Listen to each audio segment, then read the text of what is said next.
Hello friends, আজকে রান্না করতে চলেছি ডলিয়ার পোলাও। আপনারা তার আগে বলে নিই আপনারা কেমন আছেন সবাই।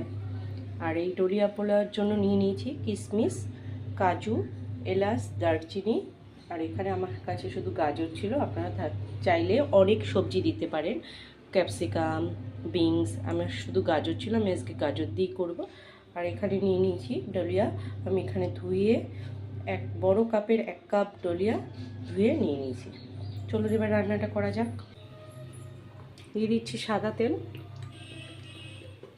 দেব দারচিনি, এলাচ ফোড়ন। সাদা তেলের সঙ্গে আমি একটু ঘি দিয়ে দিলাম, গাজরগুলো দিয়ে দেবো, তেজপাতা দিয়ে দিলাম দুটো, কাজু, কিশমিশ,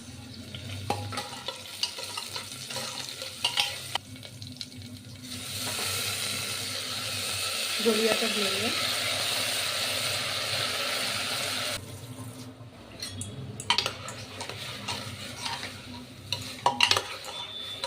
দিয়ে দিলাম চিনি।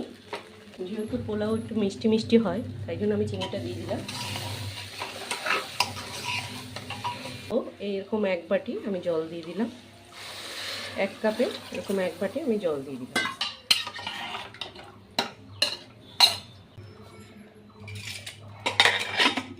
এবার ঢাকনাটা, প্রেশার কুকারের ঢাকনাটা দিয়ে দিলাম, আঁচটা মিডিয়াম করে রাখলাম। আমি 2টো সিটি দেব, দেখা যাক কতদূর হয়েছে। এই দেখুন কি সুন্দর হয়ে কনসের মতন হয়ে গেছে। আমি এখানে উপরে একটু ঘি ছড়িয়ে দিচ্ছি।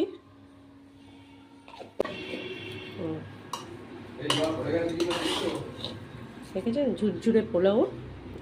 নিরামিষ দিনে এরকম রান্না যদি পেতে চান তাহলে আমার ভিডিওটা লাইক করুন, সাবস্ক্রাইব করে পাশে থাকুন, আর কমেন্ট করে অবশ্যই জানাবেন এরকম পোলাও খেতে কীরকম লেগেছে।